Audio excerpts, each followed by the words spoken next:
My research analyzes the interaction between drug traffickers and state authorities and indigenous authorities in an indigenous region, which is called Tarahumara, La Sierra Tarahumara. And this is located in the north of Mexico in the state of Chihuahua. And my research analyzed how all these interactions are framed by a colonial heritage. But what I'm sharing with you now is not an academic paper, it's a narrative. And this narrative speaks about my positionality as a mestizo woman, lawyer, and researcher working in this region for a long time. And this narrative was motivated by my brief interaction with a woman called Toña, to whom I dedicate this as a loving tribute to her life, because she gave me a pair of cowboy boots, and this became the centerpiece of my ethnography and my positioning. So I follow with my Yep, great. Sorry. Thank you for that introduction of yourself. I was thinking just yes, to introduce yes, please go ahead. We have about 15 to 20 minutes, and then if those of you who are here have questions, you can send them in the chat, and then we can do Q&A after all of the presenters present. Okay. So I don't have a presentation, just this title to you can see the cowboy boots, which are at the center of the ethnography and the reflection. So I hope you enjoyed my narrative. I will read because in English I have struggled, so I hope I pronounce every word okay to understand. Okay, so Tigres del Norte big concert. Announce the radio stations and advertising on the streets of Oaxaca City. This will be my first time at a concert and my first time wearing my cowboy boots. By mid-afternoon, I took a shower and start to prepare my outfit. I opened the closet door, took jeans, a plain shirt, and a large box where I keep my boots. I opened the box and looked at the boots for a moment. I really like them. They were light brown mid-calf boots with a slightly narrow square toe. They were simple boots, but to me, they represent the northern identity in Mexico. As I look them, I remember my days as a volunteer in the Sierra Tarahumara. I remember Toña. I saw her outside her house, cleaning the porch. My hair clenched. Toña was a young woman in her early 30s, thin and brown. She lived in one of the big houses in the community. I came to this place in 2009 to work for a year as a parish volunteer. Coming for coffee was her classic greeting every time she saw me pass by in the mornings to take the bus while she cleaned. I can't, Toña. I will lose the bus, was always my answer. The truth was that I didn't want to have a relationship with her. It wasn't that I didn't like Toña. I always thought she was very nice, and deep down, I would have liked to meet her. The problem was her husband. Toña was married to Leonel, the manager of the ejido, a light-skinned man, mestizo man, much older than her. My work in the community consists of advising the Rarámuri population on their legal problems, many of which have to do with territory and protection of natural assets. In this work, it was common to interact with the ejidal authorities, all of whom were men. Several people come to me complaining about what they consider irregular in the administration of the ejido and the abusive behavior of some administrators, Leonel among them. I feel also intimidated when I interact with him. I perceive how being a young woman, I was 25 years old at the time, worked against me.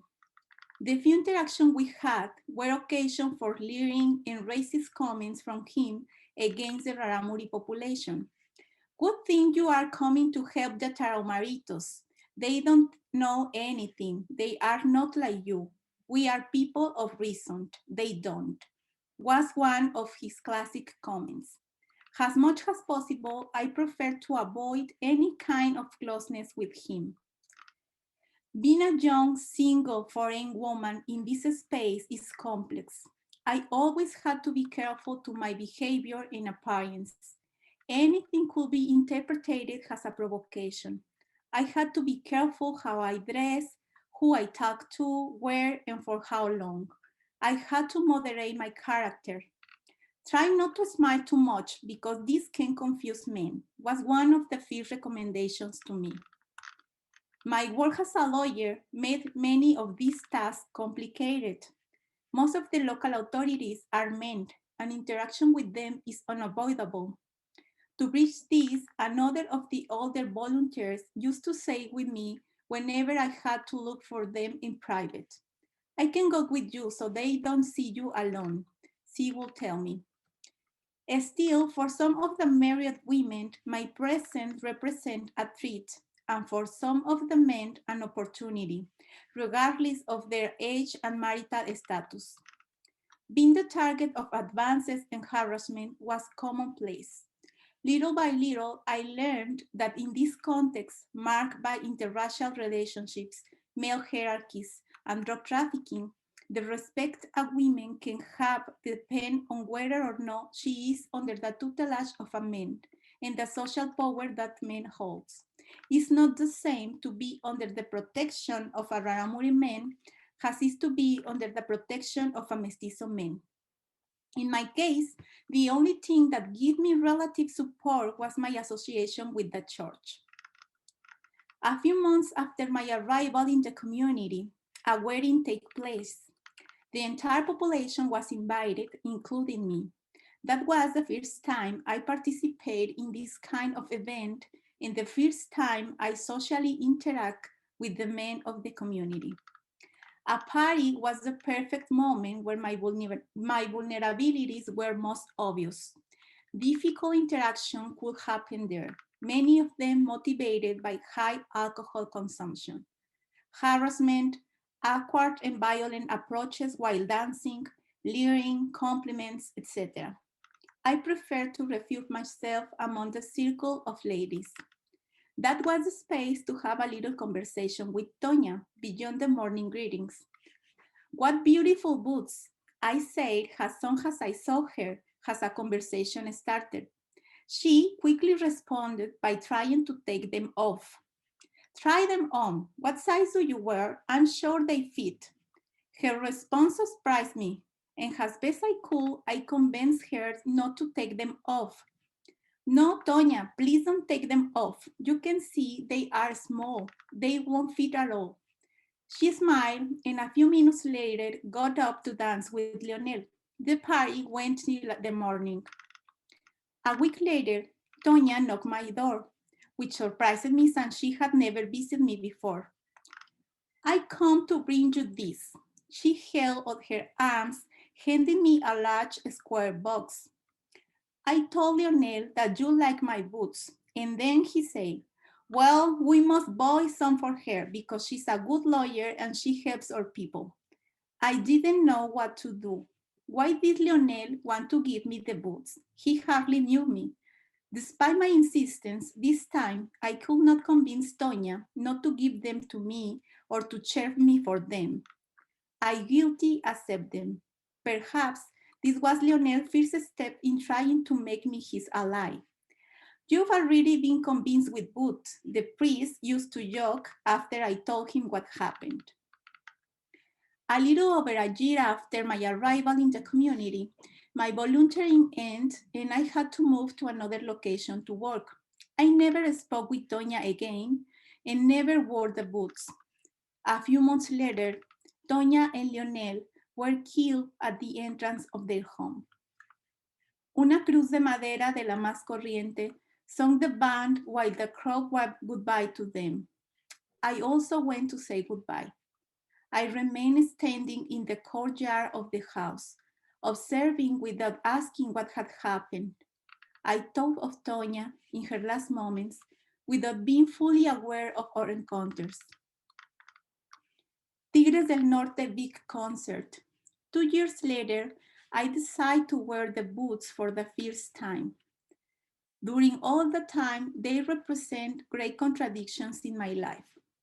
On the one hand, the challenge implicit in my work as a mestizo woman working with indigenous population in the Sierra Tarahumara. Cowboy boots in this context represent the mestizo identity, mainly the masculine one. When a Raramuri man wears them, people often say that he se achavochó. That is, that he's becoming chavochi or mestizo. I didn't want to represent that symbolic universe. It was difficult to see myself as a mestizo woman with opportunities, among them the possibility of wearing cowboy boots. The boots also represent my not belonging to the Tarahumara region. Boots are an indispensable accessory of the Northern mestizo identity, an identity to which I was attracted by his history and openness, but at the same time, an identity that was foreign to me as an urban woman born and raised in the center of the country. Wearing them revealed me in my eyes as an impostor and perhaps as a traitor. Some they had been bought for me by a man who embodied the different forms of violence that may be vulnerable and whose questioning gave me meaning to my life choices, such as the abuse of women and indigenous population. Finally, they also represent the gender difficulties that limit my professional performance, made me vulnerable despite my privilege, and prevent me from connecting with stories like Toña's because of the risk of putting myself on the radar of the husbands. Those books made me think of all the coffees I didn't agree to share with her because of fear, because of prejudice. They confront me with the fact that I allow her relationship with an abusive man to decide for me, without realizing that perhaps it was her only option to have a place of respect in the community. I saw myself as a complicit in the silencing and isolation of women whose relationship becomes a stigma that robs them of the opportunity to listen. The brief connection with Toña's life pushed me to review how this context that naturalizes and silences violent and abusive relationship between men and women and between mestizos and indigenous people influences my work as an advocate and as a researcher, not only restricting it, but even giving me a privileged place at different moments. That night of dancing, I decided to break the spell. I held the boots and forcefully pushed my feet into them. I feel so good. I feel brave and worthy of a good night of dancing. 4 hours of pushing and shoving on a dusty esplanade was the result. Then the floor turned into a pumpkin.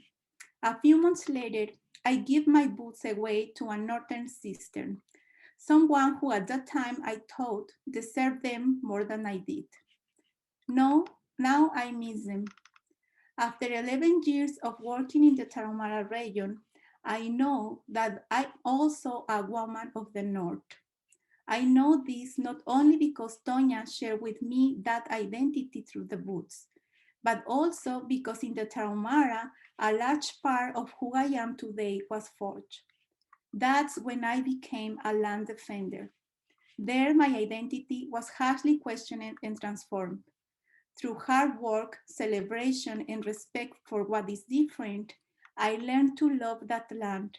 And there, I found the meaning of living, serving, smiling fully. That's it. Thank you so much.